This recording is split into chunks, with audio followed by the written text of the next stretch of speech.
Card మామూలు సమయంలో అంత వాల్యూ ఉండదు, కానీ ఎన్నికల టైంలో మాత్రం అత్యంత పవర్ఫుల్. ఎవ్వరు పవర్లోకి రావాలో నిర్ణయించేది ఈ బీసీ కార్డే. ఆ కార్డు ఎవరి దగ్గర ఉంటుందో వారిదే ఆధిపత్యం, అధికారం. అందుకే ఇప్పుడు ప్రధాన పార్టీల్లో బీసీ వర్గాలను తమ వైపు తిప్పుకునేందుకు తమ వంతు ప్రయత్నాలను ముమ్మరం చేశాయి. బీసీ డిక్లరేషన్ పేరుతో టీడీపీ జనసేన కూటమి జైహో బీసీ అంటూ సింహనాదం చేస్తుంటే మీరిప్పుడు చేస్తున్నారు, కానీ మేము ఏనాడో చేశామని వైసీపీ రివర్స్ అటాక్ కు దిగుతోంది. మరి బీసీ కార్డ్ రేసులో ఎవరు ముందున్నారు?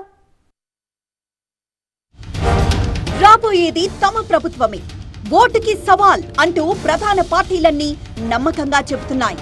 కానీ అధికారం దక్కాలంటే ఏపీ జనాభాలో 56% ఉన్న బీసీ సామాజిక వర్గాన్ని ప్రసన్నం చేసుకోవాలి. వారు ఎటు మొగ్గుతే అధికారం అటే మొగ్గుతుంది. ఇది కేవలం మన ఏపీ రాజకీయాలకే కాదు, జాతీయ రాజకీయాల దాకా బీసీ సామాజిక వర్గానిదే కీ రోల్. అలాంటి సామాజిక వర్గాలను ఏ పార్టీ లైట్ తీసుకుంటుంది చెప్పండి? కాకుంటే పార్టీల ఫోకస్ అంతా బీసీ ఓటర్లపై ఉంటుంది, కానీ బీసీ లీడర్ల మీద అంతగా ఉండడం లేదన్న అసంతృప్తి ఆయా పార్టీలో ఉన్న ఆ సామాజిక వర్గ లీడర్లలో కనిపిస్తూ ఉంటుంది. బీసీలు అధికారానికి, అవకాశాలకు, అభివృద్ధికి నోచుకోకుండా వెనకబడేసిన కులాలుగా మిగిలిపోయామన్న అసంతృప్తి ఆ వర్గాల్లో దశాబ్దాలుగా గూడు కట్టుకుపోయింది. ఆధిపత్య వర్గాల పార్టీలు ఎప్పుడూ బీసీలను ఓటు బ్యాంకులుగానే చూస్తూ వస్తున్నా అన్న అభిప్రాయము ఆ వర్గాల్లో వ్యక్తమవుతోంది. బీసీలను పౌరులుగా కాకుండా ఓటర్లుగానే పరిగణిస్తున్నారని, అడపాదడపా ఒక్కరికో ఇద్దరికో అవకాశం కల్పిస్తూ ప్రభుత్వం మొత్తం బీసీల కోసమే పనిచేస్తున్నట్లు భ్రమలు కల్పిస్తున్నారన్న ఆగ్రహం ఆ వర్గాల్లో కనిపిస్తోంది, వినిపిస్తోంది. ఇప్పుడు ఏపీ ఎన్నికల సందర్భంగా మీలో ఎవరు బీసీ బాంధవుడు కాంటెస్ట్ మొదలైంది. బీసీల అభ్యున్నతికి కృషి చేసింది తామంటే తామంటూ అధికార విపక్షాల మధ్య డైలాగ్ వార్ తారాస్థాయికి చేరింది. అంతేనా, టీడీపీ జనసేన జైహో బీసీ అంటూ ఆ వర్గాలపై వరాల జల్లు కురిపించింది. ఇదంతా చూస్తూ వింటున్న వైసీపీ చాలే సంబడం. అధికారంలో ఉన్నప్పుడు గుర్తుకు రాని బీసీలు ఎన్నికల టైం అప్పుడు అక్కరకొచ్చారా? అసలు చంద్రబాబు మీరు ఇప్పుడు బీసీల గురించి ఆలోచిస్తే తమ అధినేత ఈ 5 ఏళ్లలో ఏ ప్రభుత్వం చేయనంతగా బీసీలకు చేశారని లెక్కలతో సహా వివరిస్తోంది.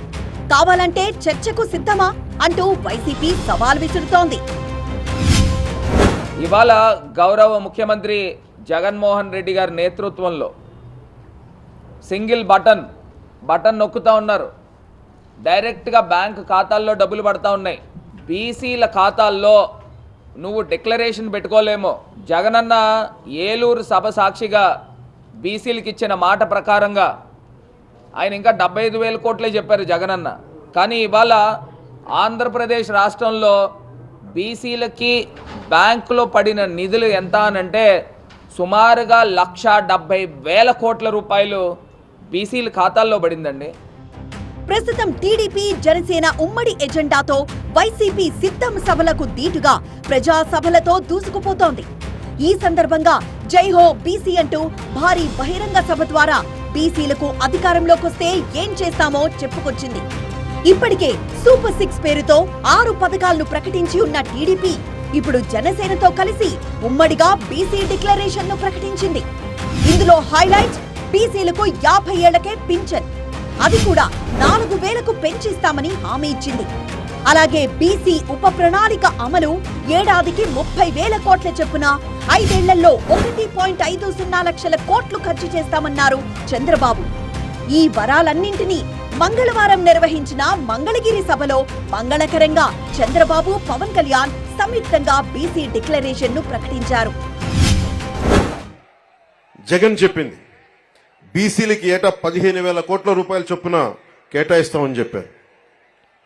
5 ఏళ్లలో 75,000 కోట్ల రూపాయలు బీసీల సంక్షేమానికి కేటాయిస్తామని చెప్పాడు. వాస్తవానికి 0. దాన్నే కుదించి 139 కార్పొరేషన్లు పెడతామని చెప్పి దానిని 53 కార్పొరేషన్లు కుదించి 56 కార్పొరేషన్లు కుదించి వాటికి కుర్చీలు కూడా లేని పరిస్థితి. బడ్జెట్ 0. జైహో బీసీ అన్నది నినాదం కాదు, విధానం కావాలన్నది టీడీపీ మాట. ఈ మాటకు వైసీపీకి మంటెక్కింది. అధికారంలోకి వస్తే చేస్తామని చంద్రబాబు బూటకపు కబుర్లు చెప్తున్నారని, బీసీ డిక్లరేషన్ కంటే సీఎం జగన్ మేలు చేశారని చెప్పుకొస్తోంది.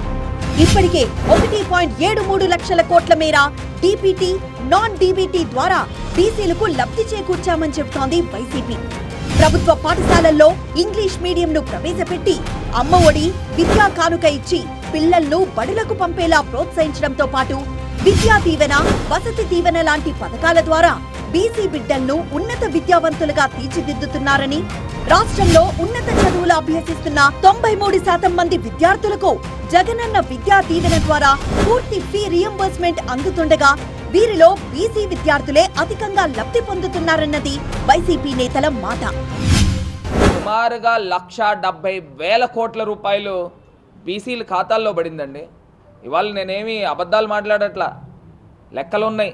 ఇవాళ కులాలు ఎన్నైతే కులాలు ఉన్నాయో, 150 కులాలు ఎన్నైతే కులాలు ఉన్నాయో ఆ కులాలకు సంబంధించి నేను మాట్లాడుతూ ఉన్నా. బీసీల ఖాతాల్లో డబ్బు వెళ్ళిందా లేదా? ఇవాళ చేయూత అయితే కానీ, ఆసరా అయితే కానీ, అమ్మఒడి అయితే కానీ, లేకపోతే ఏ పథకం అయినా తీసుకోండి, 150,000 కోట్లు అని చెప్పి అబద్ధపు మాటలు మాట్లాడుతూ ఉన్నారు. ఇవాళ ప్రజలు ఎవ్వరు కూడా ఈ చంద్రబాబు నాయుడు గారిని నమ్మేదానికి ఎవరు కూడా సిద్ధంగా లేరు. బీసీలంటే 153 కులాల సమాహారం. ప్రతి కులానికి న్యాయం చేసే బాధ్యత టీడీపీ, జనసేన తీసుకుంటుందని ఇద్దరు అధినేతలు ఇస్తున్న హామీ.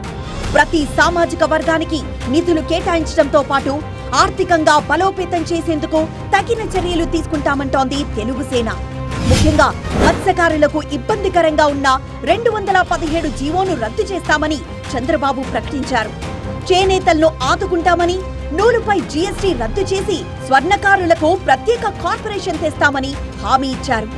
వైసీపీ పాలనలో చెరువులు, దోబీ ఘాట్లపై రజకులకు హక్కులు తీసేశారని, దోబీ ఘాట్లకు 200 యూనిట్ల ఉచిత విద్యుత్ను ఎత్తివేశారని, యాదవులకు డైరీ పరిశ్రమలకిచ్చే ప్రోత్సాహకాల్ని తొలగించారని, బంజరు భూముల్లో పశువుల్ని మేపడానికి ఉద్దేశించిన జీవోను అమలు చేయడం లేదని ఆరోపించారు. అంతేకాదు, వెనుకబడిన వర్గాల్లో నాయకత్వ లక్షణాన్ని పెంపొందించింది టీడీపీఏ అని, బీసీ నేతలకు పెద్దపీట వేసింది టీడీపీఏనని, ఆ నాయకత్వంపై గొడ్డలివేటు వేసింది మాత్రం జగన్ అంటూ ఆరోపించారు చంద్రబాబు. తమ సామాజిక వర్గానికే సంబంధించిన ఆ నలుగురితో కలిసి జగన్ పెత్తనం చేస్తూ బీసీ వర్గాలను అణగదొక్కారని దుయ్యబట్టారు చంద్రబాబు. నలుగురు రెడ్లు పెట్టుకుని పెత్తందారీ వ్యవస్థతో రాష్ట్ర రాజకీయాలు చేసే మీరు, వెనుకబడిన వర్గాల్ని పూర్తిగా అణిచివేసే మీరు సామాజిక న్యాయం మాట్లాడుతున్నారు. సామాజిక న్యాయం మాట్లాడే అర్హత ఈ జగన్మోహన్ రెడ్డికి లేదు. సామాజిక న్యాయం కంటే కూడా సామాజిక ద్రోహం చేసిన వ్యక్తి ఈ జగన్మోహన్ రెడ్డి గారని చెప్పి కూడా నేను మీకు తెలియజేస్తున్నా. అయితే చంద్రబాబు ఆరోపణలను వైసీపీ ఖండాలుగా నరికింది.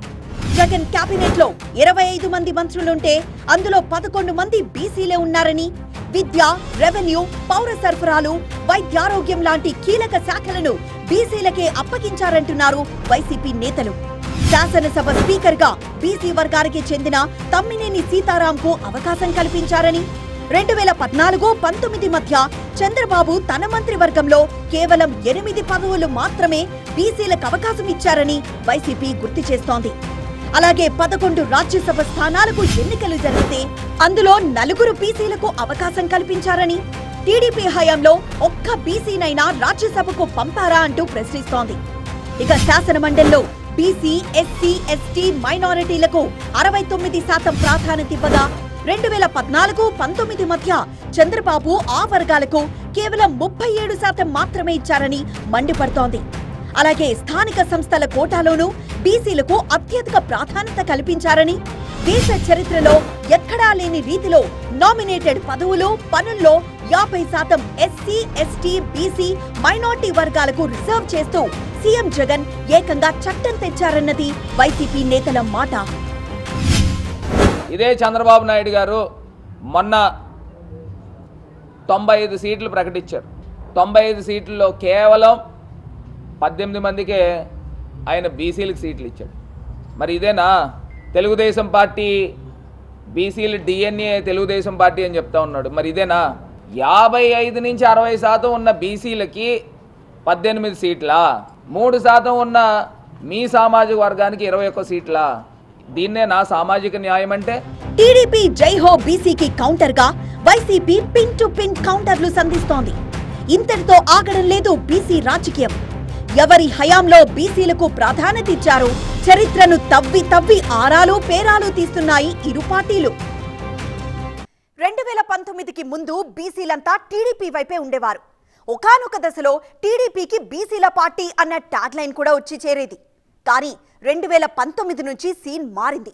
వైసీపీ వ్యూహంలో టీడీపీకున్న బీసీ బలం బలగం క్రమంగా తగ్గుతూ వస్తోంది. బీసీలంతా వైసీపీని ఓన్ చేసుకునేలా ఆ పార్టీ అధినేత వ్యూహరచన చేశారు. ఎన్నడూ లేని విధంగా వెనకబడిన వర్గాలకు అగ్రతాంబూలం ఇస్తూ వచ్చారు. మరి ఇప్పుడా వర్గాలను అక్కున చేర్చుకునేందుకు టీడీపీ జై హో బీసీ అన్న నినాదం ఎత్తుకుందా?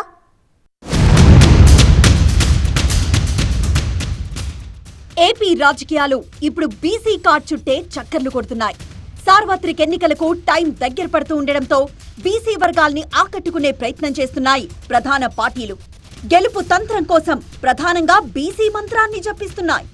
అటు సంక్షేమంలో ఇటు అధికారంలో బీసీలకు సగభాగం ఇచ్చామని అధికార పార్టీ వైసీపీ చెప్తూ ఉంటే వారి హక్కుల కోసమే డిక్లరేషన్ అంటోంది టీడీపీ జనసేన కూటమి. ఇప్పటికే బీసీల పట్ల తమకున్న నిబద్ధతను నిరూపించుకునేందుకు వైసీపీ బస్సు యాత్ర చేపడుతూ ఉండగా జై హో బీసీ నినాదంతో టీడీపీ జనసేన ముందుకు దూసుకొస్తున్నాయి. ఎస్సీ ఎస్టీ మైనార్టీలతో పాటు మహిళల్ని కూడా ఆ వర్గాల నేతల్ని కూడా యాత్రలో చేర్చుకోవాలని వైసీపీ ప్రయత్నిస్తోంది. అధికార పార్టీ వివిధ వర్గాలను ఆకర్షించడానికి ఇప్పటికే రోడ్ షోలు బహిరంగ సభలను నిర్వహిస్తోంది. టీడీపీ పునాదులే బడుగు బలహీన వర్గాల అభ్యున్నతే లక్ష్యంగా నిర్మించబడ్డాయి. బీసీ ఓటు బ్యాంకును కైవసం చేసుకునేందుకు టీడీపీ చేస్తున్న ప్రయత్నాలకు జై హో బీసీ రా కదలిరా బహిరంగ సభలే నిదర్శనం. ఎన్టీఆర్ హయాంలో బీసీ ఎమ్మెల్యేలు మంత్రులుగా సమర్థవంతంగా బాధ్యతలు నిర్వహించారు.